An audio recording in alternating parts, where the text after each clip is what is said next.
an interesting word. It's fascinating because, you know, one, it doesn't exist in the dictionary yet, which is really an interesting thing. We hit our slang era in heliophysics. Merriam-Webster actually just picked it up. But heliophysics is like the science of the sun and everything that it touches. So when we think about ESCAPADE, folks would say, well, like, what does heliophysics have to do with some Mars mission? Why do we care about what the sun does to Mars? Well, you know, ESCAPADE is a space weather mission. We're going out to ensure and protect the space weather effects on Mars, on our astronauts, on our spacecraft that are there at Mars. And as we saw over the last couple of days, space weather is kind of a big deal. It certainly is. Can you kind of talk about how space weather affected our launch? Yeah, so hopefully folks over the last couple of days got to see some really pretty like light. The Aurora Borealis, as they call it. Incredible, right? Stunning. You know, we saw across the U.S., even down here at the Florida at the Space Coast. Space Coast, yeah. Right, we saw a red aurora sat over top of our rocket. And that's really cool. Like, that's a pretty light show. But what that really means is that the magnetosphere is kind of angry, right? It's got a lot of energetic particles that have come in from the sun, right? A coronal mass ejection came in, multiple coronal mass ejections came in from the sun, and they pushed it. A peace plan for Gaza. For the plan to advance, Hamas must disarm. Instead, tonight, terrifying images emerging from Gaza. Videos show Hamas. Fragile, right? It's sort of early days. We want to get the solar arrays deployed. We want to get the mission up and ready to go and safely out to Mars.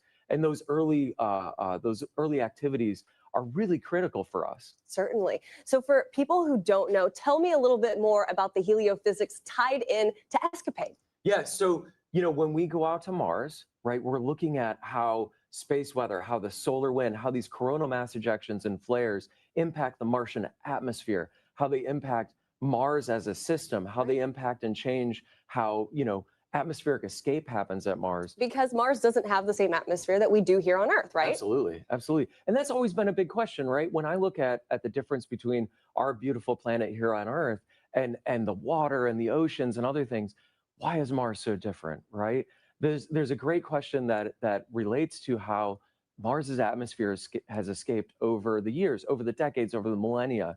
And ESCAPADE is actually going to deliver to us a better understanding of whether the atmospheric escape changes in time or changes in space, right? And so getting that feeling and getting that understanding will let us figure out how Mars has changed over its history and be able to conserve and understand how that applies to us here at Earth. And for the first time, we have a lot of firsts, actually. So we have 2 satellites that are deploying that are going to give us information. And on top of that, this is the first time we are deploying not during the critical Mars window. We're actually going to go into kind of this like lollygagging phase just for a little bit until we hit that window. Can you kind of explain that? So isn't that amazing? Like usually when you think about the planets aligning, right? I mean, the greatest planet alignment was when we sent the Voyagers out in the 70s, right? All the planets have aligned. We've gone and done the grand voyage, right? But as you go to Mars, every 2 years, a window opens up where you can make the most efficient trip to Mars. And all that means is that Earth and Mars are in the right spot of the trajectory or the right spot of their travel every year to where you can actually get from one to the other. So once every 2 years, we line up and we make this, you know, it's like, how many Mars missions can we get off the ground in that one window? In that little window, yeah. But one of the great things, one of the innovations that we're doing here with ESCAPADE today is we're actually going to send it outside of that window. We're going to send it outside of that window because we can put it into a very benign, safe parking orbit and let it sort of hang out, loiter, hang out near us here at Earth. So we can make some measurements about the space weather here around Earth, and we can prep for those spacecraft to then, with their own propulsion, get themselves out to Mars when that window opens. We always talk about how, you know, spacecraft are, frankly, the safest out in space, right? There aren't earthquakes or hurricanes or other things to worry about when they're out in space. And plus, we always love to have amazing data that come down from our spacecraft, almost no matter where they are. Certainly. And what's interesting is we're sitting here in 2025, but this mission is really going to take, I mean, it's 5 years when you also count all the way to when we're going to get the data that starts to come back, right? So 2025, around 2027 is when ESCAPADE will actually be at Mars, and then it starts kind of being reoriented. Is that my understanding? Yeah, we have a couple of different orbit scenarios with ESCAPADE because we have different questions, right? So one of the questions is, I want to be able to follow, have a leading following orientation of the 2 spacecraft and I want to see how things are changing in time by doing that. But then we're also going to spread them out in longitude, so like east-west. Cool. And we're going to try and fly them somewhat side by side. But then we're going to ask questions that are like, okay, what's the inside the Martian atmosphere versus the outside? There's a lot of dynamics and other things that we can do with these, really two very capable spacecraft that we're sending out to Mars. And another cool thing about your job is you get to work with Dr. Nikki Fox. I was able to grab her into our webcast the other day. Yes. But today's a special day for her, right? Yeah, it's a really special day. So, when we talk about having rockets and lighting candles and other things, this is her birthday. So we get to light a candle today. I think it's going to be really amazing to be able to, quite the birthday candle. Obviously, we're not going to blow it out until we get ESCAPADE up and moving, but yeah. Quite the candle, and it's amazing. Well, let's send it off to Dr. Nikki Fox. Happy birthday, Dr. Fox, and go NG2. Yeah, excellent. Go New Glenn, go ESCAPADE, and we're just so jazzed to be here. And we're so grateful to have you as a customer. Thank you so much. Thank you so much. Heliophysicist, who knew? Not in the dictionary, and he gave us so much good information, of course, on why we were affected by essentially that solar weather. So right now, you are looking at New Glenn on the pad as we await the launch of NG2, L- about 20 minutes. But let's take it back over to our very own Eddie Seyfert, who is with employees right here at Rocket Park at the best spot to watch New Glenn take to the skies. Eddie, how are things over there? Hey, Tabitha. Hey, Ariane. We are on top of the world. That's certainly what it feels like on this momentous occasion. And, I changed up the view a little bit. Behind me, you see Lunar Plant 1. That's our newest building at Rocket Park. Now, Rocket Park sits on 250 acres of what used to be an orange grove. That was pre-2016. Since 2016, we've added 2.5 million square feet of production space. And our newest building, it's building the lunar landers that are going to help NASA and help Blue Origin return to the moon, this time to stay. And Eddie, I think we talked about this a little bit on our last webcast. That building behind you is massive. It's hard to tell because you're elevated yourself, yeah. But maybe you can talk a little bit to the scale of that building, as well as its location relative to other facilities here at Rocket Park. That's right, Ariane. If you're ever driving on Space Commerce Way, you'll see it. You'll see just how massive it is, right? If I'm standing on top of the world and that building's even taller, it's tall enough to house the 16-meter tall lunar lander, which is twice as big as the Mark 101 Pathfinder that we're going to launch to the moon later this year. When that lunar lander lands on the moon, it will be the largest lunar lander to have ever landed, and we're just going to get bigger from there. So we're very excited about Mark 1 later this year or early next year, and then Mark 2 to return humans to the moon, this time to stay. And you mentioned the co-location. So the fact that we can be co-located with New Glenn means that we can encapsulate that very large lander in the very large New Glenn fairing here on site, and then we can drive it out to our integration facility to essentially place it on top of the New Glenn vehicle, much like we have ESCAPADE today. Eddie, thank you so much. Always so great to talk to Eddie because he can talk at hours and at length about anything to do with engines, with lunar, and of course, he's our hype man out there with everyone here at Rocket Park. Thank you again. If you didn't notice, on his shirt actually are little lunar landers as well. But right now, we're going to toss it over to New Glenn on the pad as we await the launch of NG2. And in about 30 seconds here, we're going to hear another go pull. So let's go ahead and listen in.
Welcome back, everyone. You are currently watching NG2. Now, we are awaiting the go poll for terminal count. Right now, we're in a hold and we're getting more information, but do stay with us. Keep your eyes on that screen because New Glenn is out on the pad and looking absolutely fantastic.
All right, everyone, you have your eyes on New Glenn. This is NG2. We're at L-minus 18 minutes and about 40 seconds. Now, coming up at the 17-minute mark, we will have that poll for terminal count. But Ariane, right now, I want to talk about how incredible this rocket is, how unique this rocket is. Can you kind of walk through for our viewers what makes this vehicle so unique? Sure. It's a two-stage vehicle. If you were able to tune in on Sunday, you saw a little bit of this explanation. But basically, when you talk about a two-stage vehicle, all that means for those of you that are not rocket nerds like us is that we're just stacking a rocket on top of a rocket. GS1, Glenn Stage 1, is the one on the bottom.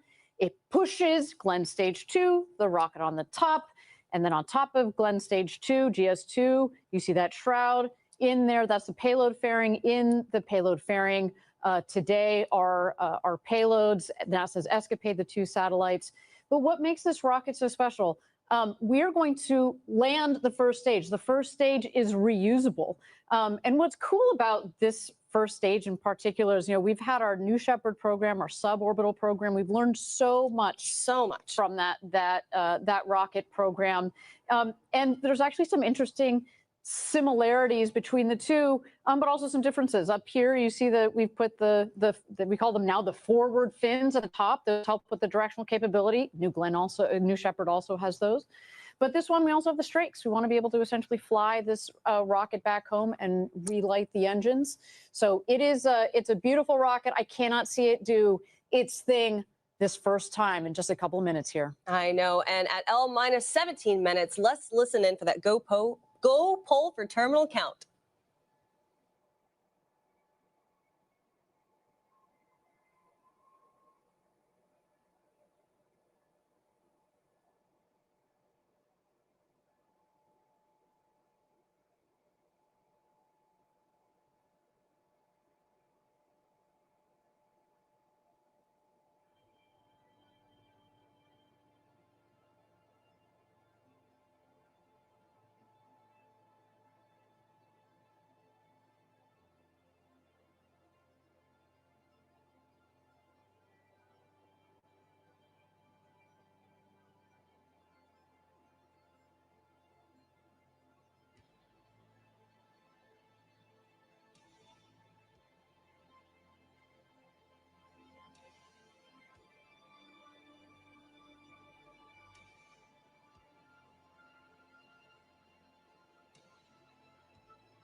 All right, guys, we have New Glenn on the pad, and the reason I have my computer in front of me is so I can tell you these great things. So we are go for terminal count at L-15 minutes and 30 seconds. You are watching NG2, New Glenn on the pad, the booster so appropriately named. Never tell me the odds, Ariane, and a great day to fly. A beautiful day to fly. Looks a lot better than it did on Sunday. We were just constantly fighting the Florida weather down here.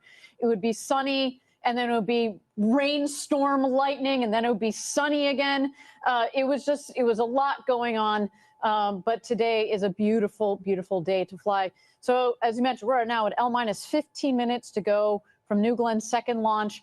And Tabitha, you recently had the chance to chat with our CEO, Dave Limp, about NG2, today's mission, and what this mission means for science and for our company. Yeah, you can see Kent right there on your screen. Hey, guys, giving you lots of love right here from the desk. Also thinking about our guys in Huntsville, Alabama, Van Horn, Texas, and of course, right here in Rocket Park. Now, when I got to talk to Dave, not only did he share his message to the more than 10,000 employees here at Blue Origin, some of which you see on your screen, but also how important NG2 is to focus on for our customers. This is a really big moment for Blue Origin. Can you tell me how NG2 compares to NG1? Yeah, I think NG1 was obviously our first mission. There was lots to learn, and we did learn a lot, and unbelievably successful in that we made our goal, which was to get to orbit. This time we're going to be a little bit more ambitious, and we want to not only get to orbit, but we have our first paying customer this time with ESCAPADE and get them off to Mars. That's the first part of our goal, and then the second part of the goal is to land the booster out on Jacqueline. And if we don't, we have more over here in the factory that we're building, but we're going to give it our best shot. Never tell me the odds is pretty fitting for this booster. We are taking our second attempt at landing it for the first time. How are you going to feel if we land it? Well, I certainly will not channel my inner C-3PO. I will be very ecstatic. I will be on pins and needles up to that point, but it would be a huge achievement for the team and for Blue. I think that we have a good chance, but if we don't, like I said, we can build more, but I'll be over the moon if it happens. Now, New Glenn is obviously just one of the many systems we have here, right? We have New Shepard, we have Lunar, we have In-Space Systems. How are all of those organizations really working together to further our ultimate goals? Yeah, I think each component of what we do has a piece of trying to get millions of people to work and live in space, and they all have their individual. But as it relates to this particular mission, a huge amount of people have put work into it. Obviously, our engines team in building both the engines for the booster, the BE4s, and the BE3Us for the upper stage. We also have a huge amount of work by the, obviously, New Glenn team building this vehicle, but also New Shepard has been a pathfinder. So all our avionics fly on New Shepard first so that we can get a sense of what's going on there and get a sense what it's like to have flight-ready hardware. And so it takes a whole team, and it's a very big cross-functional effort across Blue. You know, we have more than 10,000 employees here that are very excited about this moment. I'm one of them. What is your message to those who are going to be watching our webcast and be watching NG2 take to the skies? Well, I think everybody will be a little bit on pins and needles, I'm sure. But I would say that this is a culmination of a lot of work from a lot of teams. It's not the end point of our journey. Obviously, we have a lot more rockets to make and a lot more customers to make happy as we move forward. But to the extent we're successful here, I hope everybody at Team Blue takes a pause, smiles a bit, celebrates, because it'll be a great achievement for us. And we'll take that deep breath, we'll sort of embrace the moment and then move on, because we have a lot of customers waiting for us to succeed. And there's nothing that makes you happier in business and in your life when you see the smile on customers' faces. Did you ever think that you would be doing something like this in your career when you're watching your rockets launch? No? No, not in a million years. I was very happy making Fire TVs and Echoes, but it is a boyhood dream. And so to be able to have it, I kind of pinch myself every day and just amazed that I get to wake up and help this and lead this amazing team of people build incredible technology like New Glenn. I mean, and a reference to that, one of the first things they ask you when you come onto Blue Origin is, what is your first memory of space? What is your first memory of space? Yeah, I have a lot of pictures. It turned out my 3rd, 4th, and 5th birthday, I have these old Polaroids of the cake, and they all have rockets on it. I was enamored with rockets as a kid, and never took the path where I thought I'd be running a rocket or a rocket company. But it turns out that it was very early in my life that I had a lot of love for it. And we're so grateful to have you here at the helm. Dave, thank you so much for your time. I appreciate it. Yeah.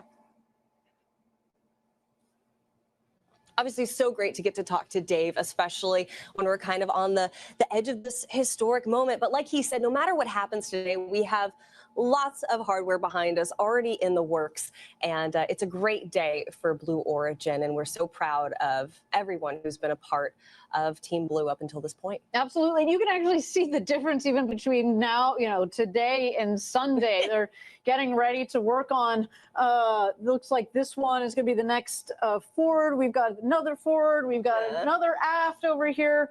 So we've got a lot of rockets that are coming down the line. But we're just feeling pretty good about, cautiously optimistic. We know how difficult this is. I'm going to lose my mind if we land this booster today. But as we mentioned, we've got other hardware coming down the line. Yeah, and landing the booster, it's no easy undertaking. Now, our team, including myself, recently had the opportunity to spend a day at sea with our Jacqueline crew and learn more about the operation of landing and securing the booster. A live look at Jacqueline right there. Now, this is an operation and a moment that will change the course of Blue Origin history. Check it out. The Jacqueline is that landing platform vessel where New Glenn will come down, land, and we secure it and bring it back in. She's 380 foot long to 150 foot wide, and she's a self-propelled vessel. We are the recovery side of the operation.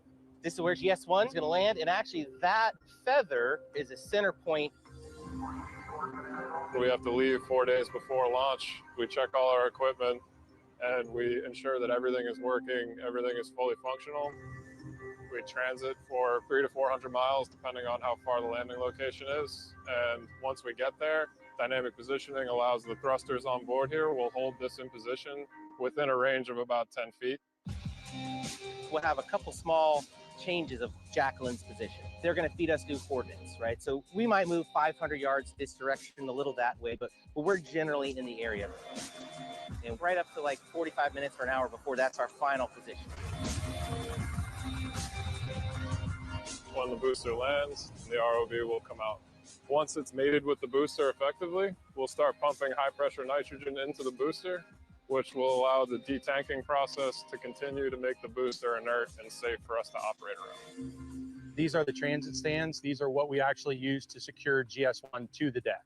Each one of these units is individually controlled. We'll have 6 different operators operating them out under the vehicle, and then we're able to lock out the stands, which basically rigidizes GS1 to the LPV deck and allows us to bring it home. The complexity of what we do out here is pretty important because we operate in such an isolated environment. We're hundreds of miles offshore. We're relying on satellite communication. The one thing about working on the ocean and in the elements, we fight it. It never wants to work with you. The best you can do is just get along with it. I hope people understand how important reusability is to this program. Us being out here and allowing us to retrieve these vehicles and bring back and reuse them, we reduce the cost, we reduce pollution. My favorite part of being Team Blue is how everybody works together as a very cohesive group. This is really rewarding just to kind of see everyone marching together towards one successful landing operation.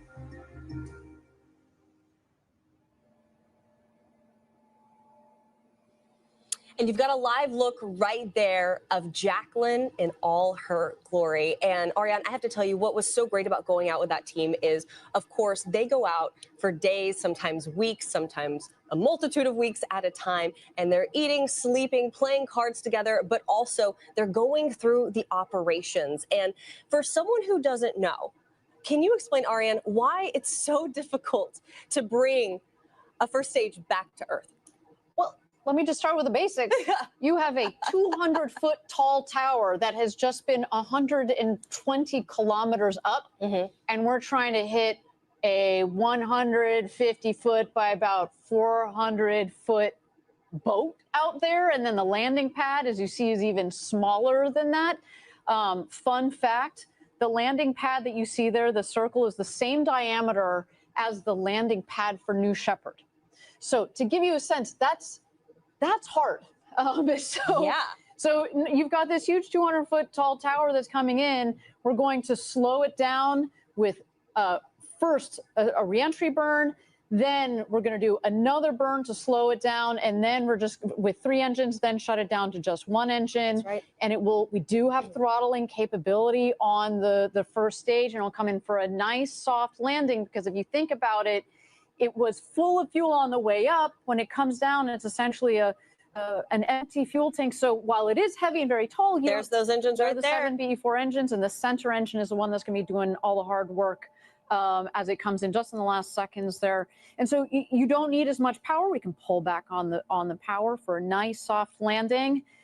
And when we do, it will be an extraordinary day. But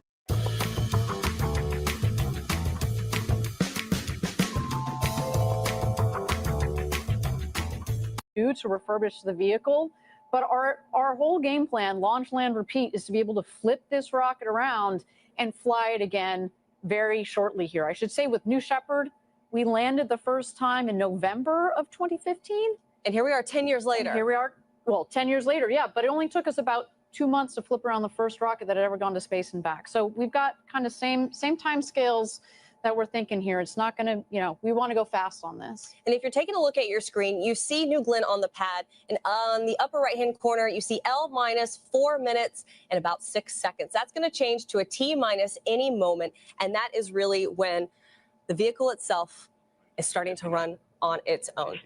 We're going to start being able to hear our mission ops, Patrick Moore. AFSS timer enabled.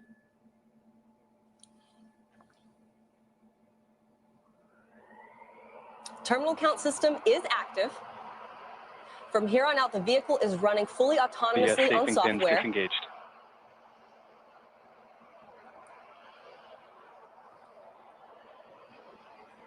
T minus 330. Rapid retract arms. Magic charge initiated.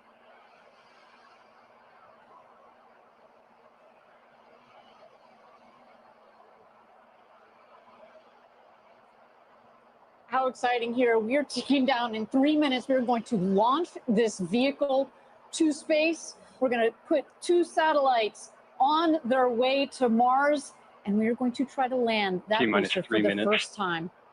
So exciting, and a big props to our launch control team that has managed to do a recycle on this vehicle. We want to fly today, Tabitha. Oh, there are the cheers. Yes, the energy is palpable. Our launch director, Megan Lewis, she's in the control room now. I know this is an exciting moment from her. There we have employees from all across the United States. This is Huntsville, Alabama. Big shout out to our teams there. And of course, GS1 pre-press HQ, start. Ken Washington, we see you. Washington. All right, rocket going through its last motions here, making sure the tanks are pressurized to their proper flight levels. That's right.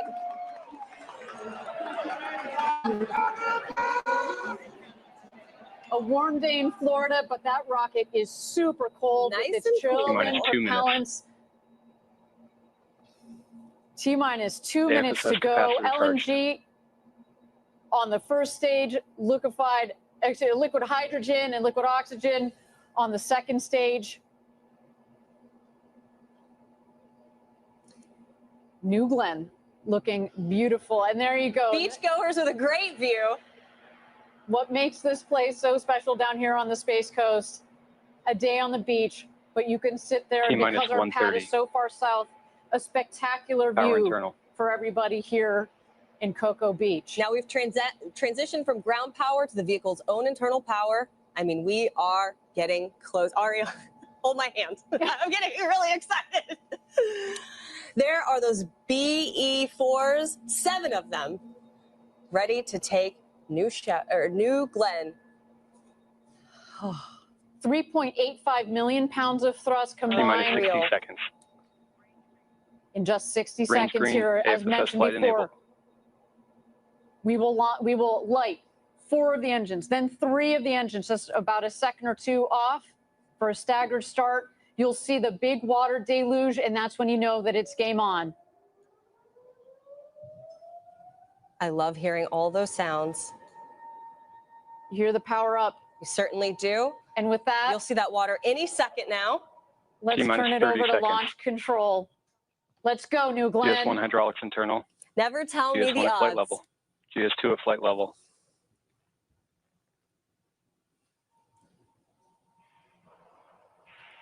Autopilot enabled.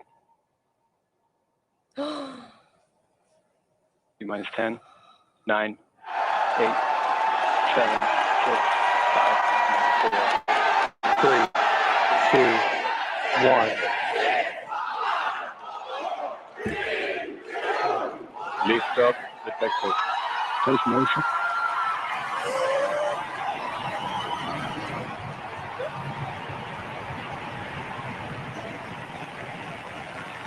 Everyone has cleared the tower.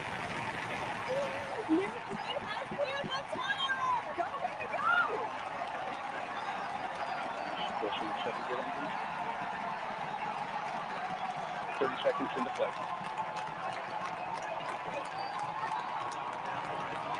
Engine operating parameters continue with good at full thrust. Body weight response to nominal. 40 seconds in. And rudder strips now level. 50 seconds into flight. Continue to see good engine operating parameters. But remember, we're coming up here on max Q, maximum dynamic pressure. This is the hardest point on the vehicle when it comes to the pressures and the speed. We want to see this rocket punch through that max Q. Good QVC control, good MR control. 1 minute, 15 seconds in.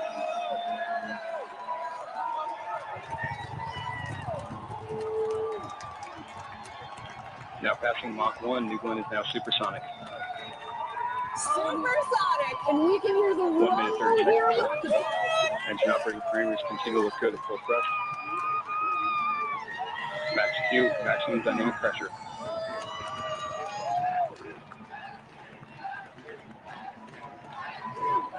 One minute, 45 seconds in. We're past max All Q. 7 The V4 level engines is continue to real. look good. Body rate's nominal. Seeing good control on MR and QVC. Acceleration profile nominal. Now passing 2 The minutes into 7 flight. BE4 is unreal.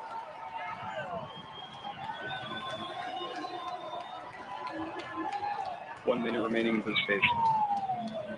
All right, 1 minute remaining in boost phase. You heard our team say. Then we'll hit Nico, main engine cutoff. That's going to lead to a sequence of events. We will separate the first stage from the second, and that's when the first stage is going to begin its journey back home. We're going to see if we can land the booster separately. Of course, we will get the second stage off and going with the NASA ESCAPADE satellites on board on their way to Mars. Trajectory continues to look good, seeing good data quality coming down from the vehicle. Body rate response Great to hear that. Good data quality. All 7 engines continue Looking to look nominal. Next up, Miko, which is main engine cutoff.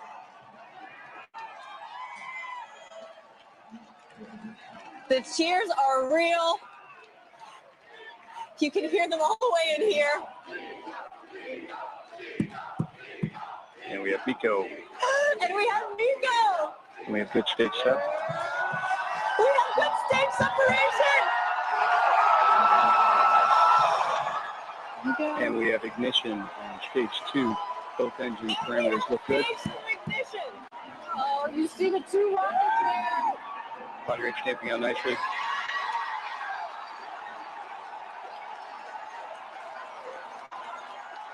Both B3U engines look good at the high thrust set point. Body rate responses look good. 3 minutes, 3 seconds into flight. Look at that rear.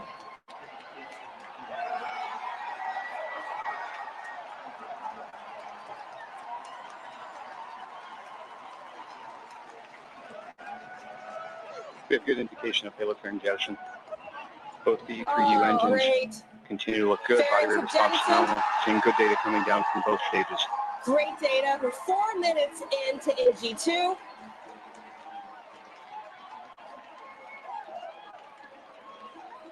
And you saw their spectacular view look good. down from our GS2. Continue to look good. You see This is a 9.5 minute burn for GS2. 4 minutes, 25 seconds into flight.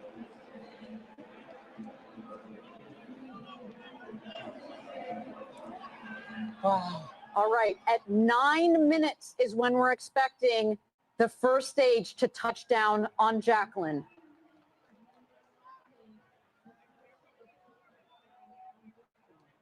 Approximately 2 minutes remaining in the GS1 coast.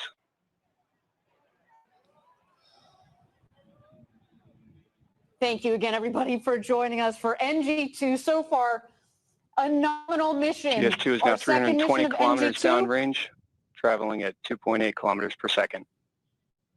Trajectory continues to look good on both stages. Clean separation, clean fairing right down the middle of the range jettison. track. Engine operating parameters on GS2 look good. Sounds like our GS2 is having a beautiful ride.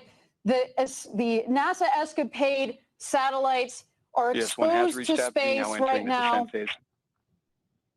And we've got GS1 coming down for landing GS2 body at rate's T nominal. plus 9 minutes.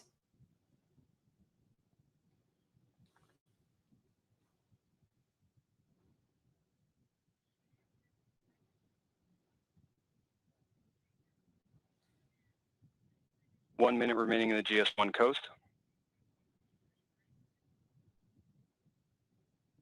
Continue to see good data coming down from both GS1 and GS2. Body rates on both stages look good. The E3U engines look good. Everything looking good, looking nominal. Seeing good TVC And and MR Ariane, this control moment on coming up GS2. is an important one. Trajectory It is. continues to look good. We're going to relight the BE4 engines for the reentry Body rates burn. snowing out on GS1. The exoturn is complete.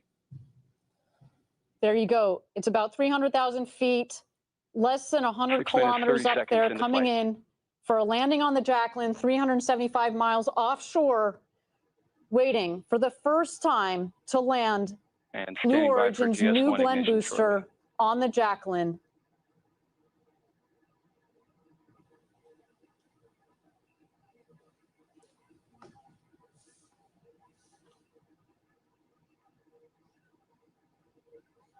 Continue to see body rates on GS1. That looks great. We have our booster reentry burn. Oh, all 3 engines.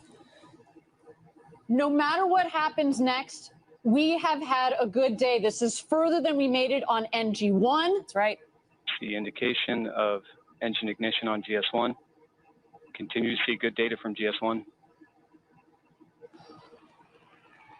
About a minute and a half engine parameters look good. is when we would see. Confirm engine cutoff. Never tell me the odds.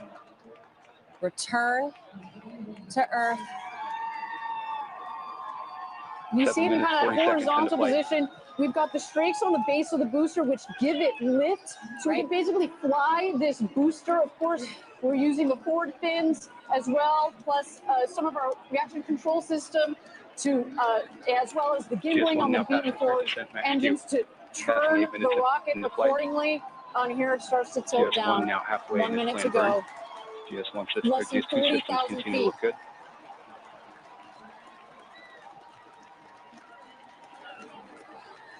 GS2 throttle down complete.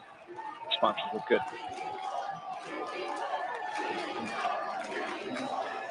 Eight minutes, 20 seconds from the flight.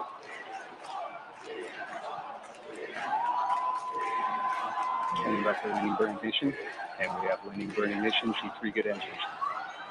We've got our booster landing burn. Engine control looks good. Of course, those clouds are there. 8 minutes, 43 seconds from the flight. Flight deployed. A great shot from our booster. Standing back to touch the Landing burn.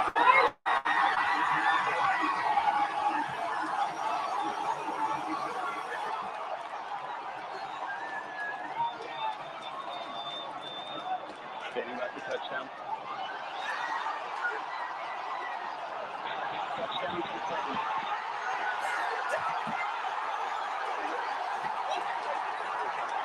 GS2 continuing to look fun. System looks good.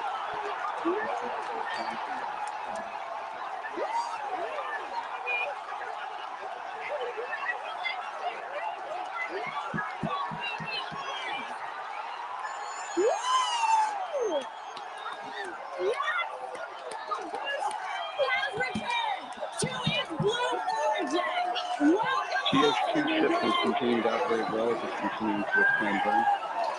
I've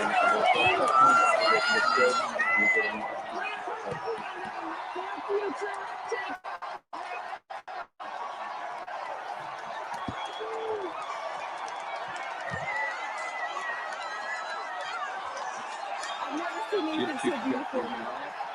Right on the middle of the racetrack. 10 minutes, 15 seconds.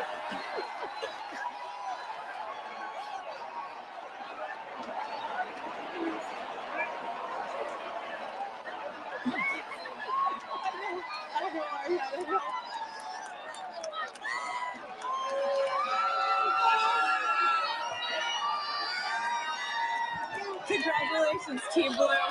You did it. Now passing 10 minutes, 40 seconds into flight. GS2 trajectory continues to look good and body rate's phenomenal. Tank pressures look good. Engine operating parameters look good. GS2 is now 1,600 kilometers downrange, traveling at 5.9 kilometers per second. On the right-hand side, GS2. On the left-hand side, you have our booster, our Less new than 2 minutes booster. now remaining to Never Chico. tell me the odds, right there on the Jacqueline in the middle of that feather. Absolutely incredible. Congratulations, guys. A landed orbital rocket.